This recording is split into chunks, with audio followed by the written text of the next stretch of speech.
So, do you remember the time, a throwback to when we were in college, also working our lives off and straining our minds and body to hell just because we were interning in a corporate office in startups? I mean, how could I possibly forget that? Those are like, honestly, the best and quite possibly the worst days of my life. But I still remember it being such a new experience simply because of, wow, so this is corporate. This is what the rest of my life is going to be like. So, for context, guys, there was a period of time when your host right now, which is me, Zara Zafia, hi guys, and your co host, Priyanka Sudhakaran, were working in NGOs, we were working in startups, we were working in corporate offices at around the same time. We were in college and also in club activities, departmental activities, and so on. We were also doing a very hard arts degree. As much as you guys might protest that arts degrees are not hard, please come try ours. But we had a very difficult degree and we barely could sleep. Yeah, it And was like honestly such a strain on us, to the point I still remember not being able to come to college on time because I was so overworked with my actual corporate work and balancing college. But you know the worst part, during the course of my internship they never really treated me like an intern. It was always, you're not doing enough, being called selfish, and overtime. Oh yeah, that was like the norm. It's okay to work overtime, and calling for a work life balance was like a huge myth in some of these companies. not only that, but we also had to have a lot of struggles with the ratio between how much we were getting paid and the ratio of how much we were actually doing the work, because we sometimes used to do the work of full-time employees and we would barely get the salary of one or like the stipend of one. I think Priyanka got paid a incredibly less amount, but Oh, she got paid. I mean, paid in depending on the mood of the boss, and since you're an intern, like there's no regulation. So if they want to cut your pay, well, it depends on their mood. So that's there. I didn't get paid, guys. I just worked for free. It was promised to me, and I never saw the money ever again for the rest of my life. But it was genuinely a very great experience, something that has equipped me for like the future world of corporate, of workplaces, and so on. And I'm genuinely very thankful for it. But as people who have put so much in risk, including our health and our physical and mental capabilities, just so that we'll be able to be good employees and work, also at the same time manage college. It is very paradoxical to hear it when they say that Gen Z is lethargic and Gen Z is lazy and they don't do anything for them. Exactly. And that's what brings us to this discussion, right? Generation Z, the future of the workforce across the globe. And that brings us to the question of why we are, termed lazy, too informal, and, we don't have good work ethics. When in fact, we do. And the question is, what is the big problem in questioning some existing practices which are genuinely really bad? Like, you hear millennials complain about the fact that they have to work so many hours of the day. They don't get to see their five. They don't get to see their family. Like, I don't remember seeing my dad for a good portion of when I grew up. The only time many of our parents got get to spend time with us is when they retire, or they stop working, and that's really messed up if you think about it, that you have to be working till 60 to just even spend time with your family.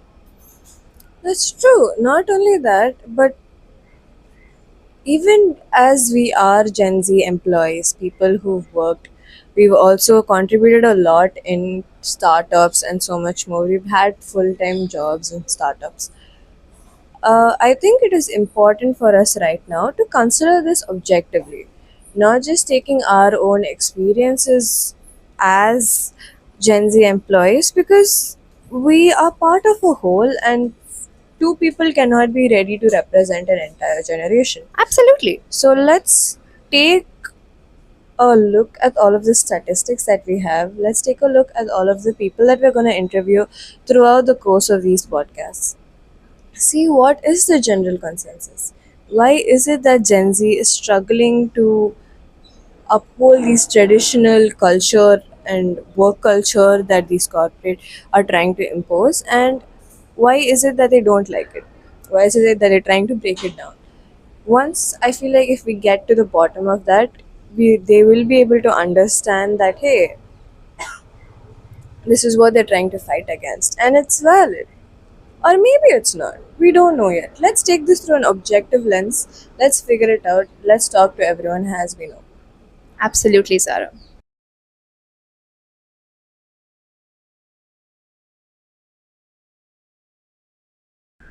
But here's the thing, right? The fact that these stereotypes about Gen Z exist means that there is some truth to it. So let's talk about maybe the other side of it, right? Why do Gen Z get this criticism in the first place? So, from what I've noticed, the major concerns, come around the lines of we're not punctual, we don't take it seriously enough. It's too casual. When you're supposed to reach at 9, we're there like at 11, but then we, compensated with working overtime. But bottom line is we come late. And like small things like this, right? How we address our seniors, some people still consider it wrong if you don't call them sir or madam. By calling them by their first name is extremely rude according to some seniors. And there are some ethics and some structures that if we don't follow, you get absolutely berated. For example, I remember when I asked my reporting manager if we could discuss this over a voice note, over a call, she completely lost it. She started screaming at me for like an hour. Like, how can you say that to your senior? And it's small things that that make you realize, okay, maybe the way I look at a workforce is different from what is expected of an employee. That is true. This way of approach that many older bosses are taking have shown statistics that almost 57% of Gen Z workers, out of 60,000 US workers, feel that they can approach AI or ChatGPT in regards to managerial advice or workplace advice more than their own managers. And the reason that was given was the manager is sometimes too busy and they dismiss any trivial questions, and therefore it is hard to bring up that connection with the people around them. A parallel report shows that almost 66 percentage of Gen Z employees show that they are not engaged at work, and when they say not engaged they mean they are not engaging with the colleagues, but they are also not actively disengaging, which means they are constantly working, they are putting in their contribution, but in regards to colleague relationships, in regards to talking around the water cooler, coffee chats, Gen Z, if not given a very appropriate environment, has proved that they will not be able to approach it very easily, and therefore the alternative of AI has taken a leap. And that's honestly crazy, right? The fact that AI is more approachable than an actual human being who's supposed to guide you through your workplace. And but we must also consider the fact that we are a generation that was privileged enough to be exposed to things like, a work life balance, mental health, and, managing stress. These people, millennials and our senior employees, they had no choice but to deal with it, cope with it. If we get screamed at by our managers, they've probably been through worse. And that's the only thing they know, and that's what they're carrying on. That's how they have learnt as well. Exactly. And it's, not easy to completely shift the blame to them. But what's interesting to note is that almost 68% of Gen Z employees report more stress and burnout as compared to the older generation, which I know sounds concerning, but it's also nice that, our generation is more open to acknowledging that, maybe what's happening and maybe the system that they're following or that has been, continuously been followed by everyone is not exactly right, and it is causing damage to them as well. See, that is incredibly true, and much as the Gen Z keeps on trying to break this culture within them or within the workplace, they are approaching it in ways of rebellion. and not in a way that corporate would prefer, and that would be maybe through initiatives or through meeting up with the boss, which is something that they're finding difficult, or meeting up with the team and talking to them about it. These are things Gen Z is taking an approach that is not traditional or the usual in corporate, and maybe that is why it has been viewed so badly. I have heard many of my friends say that they come late to office because they worked overtime. For example, Priyanka, you used to work till 9 in the office, I remember on college Yeah. days, and you were supposed to leave home by 6. Yeah. And then you had to come home, work on college assignments, eat, and preferably try to sleep, right? Yeah. So even when you couldn't, then you had to finish college. Pending assignments would be a lot because you were tired after work. And then you had to finish those pending assignments after college, and maybe that's why you were late. So there were many complaints saying that we worked overtime. I don't see how it has not been compensated to us. It has not been, we are not getting paid for the work we're doing. So one way that I can show my slightest of rebellion is compensating for it in the time that I come in. Yeah. The way of rebellion is not taken very the way of rebellion is not taken very nicely. It is not taken very kindly in corporate, but it is a way that Gen Z knows. So, as we know, Gen Z grew up with the internet, right? I remember getting unrestricted internet access, and I don't know, for the better or worse, it has led me to where I am today. That But has with, traumatized us, as well as given us unlimited information, but yeah, unlimited information we shouldn't have gotten. exactly. Some of it I really think back, like, wow, 12-year-old me should not have known that. Yeah. But that's also interesting because we're a generation that's, seeing the early stages of AI. And unlike when internet came out the first time, people were reluctant to use it. They were like, no, we're not going to use the internet. But with Generation Z, we don't really see that pattern. People are open to it. In fact, they're extremely dependent on it. Like, the report on how people would rather go consult ChatGPT than actual humans. So that dependency is something that we see a shift with Gen Z and the workforce as such. And it is interesting to see how this will be carried on further. Like, will your manager be replaced by some humanoid robot, or will you be the one that's going to be replaced? Do we need interns, or, how is it going to evolve? How much is AI going to take over the workforce? And how much are we as employees and people going to let it influence us? Don't you think?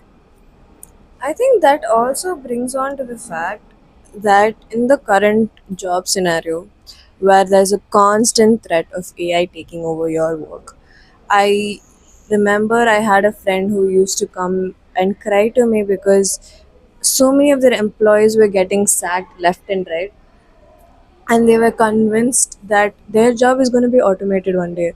And even though it's a job that they work day and night for without sleeping, it's something that AI could do so easily. Having that constant threat looming over you all the time is scary. And not only that, it has shown that the unemployment rates are soaring high, especially in India. It keeps on increasing and increasing, regardless of the government schemes that have been giving. It keeps on increasing. I think that contributes to the studies that say that 68% of Gen Z employees report more stress and burnout. Exactly, because job security has become a concept so loose right now. Like, every day, it's not a battle with your next colleague or the next intern, it's a battle with a technology that's not even human. Exactly. And as we tackle around that, I think it would be easier to see the reasoning behind the very static nature of Gen Z as they scramble on and try how to do. Just like how there were industry workers who were mad at machines when the industrialization era came on because it was taking away their jobs and their livelihood. And you have to realize that's the same thing that's happening here right now as well. Exactly. And we get to be mad at AI, but more so over both history and the present has shown that the only thing that we can be angry at is the companies, Yeah, because the amount of sacking that they're doing without any considerations of their livelihood. There have been thousands and thousands of sacking in a lot of MNCs with no short notice. yeah, yeah. But the irony is that a good example of how, maybe at least for the next coming years, AI is not going to, take over completely is Apple. Apple sacked and fired a lot of their talented and really good employees. And as a result, they've not been able to develop a lot of their features. For example, iPhone 17 is almost the exact replica of iPhone 16. They don't have people to innovate new technologies. Except the price tag. The price tag keeps on changing. Exactly. And to the point that Apple has had to outsource some of their features from a different company because they don't have the talent within their own workspace. Because the people don't want to work there or they were fired. And I think that's at least a bit of a hope that, AI is not going to completely take us over and that, talent and innovation is still something authentic by humans. But you have to admit, it is slowly getting scarce, or at least True. acknowledgement of that talent and innovation is getting incredibly scarce. Yes. And For example, there was a news that I read about how Deloitte lost almost $750,000 in dollars wow. because of a small mistake that Yeah, AI did. I remember reading that, and it's so crazy. Like, who are you going to hold accountable then? Who's going to get fired for that mistake? Maybe that's also the point. AI is a machine that you can't hold accountable. And maybe there will be new jobs that come up that will require us to handle AI. Now, as we talk about the current job scenario and how Gen Z Is navigating. navigating through all of this, including their generational gap with the bosses and their Yes. employers. On that note, we come to the end of the first episode of Gen Z as the workforce. Thank you. This Thank was you. Priyanka signing off, and This is Zara signing off. Thank you.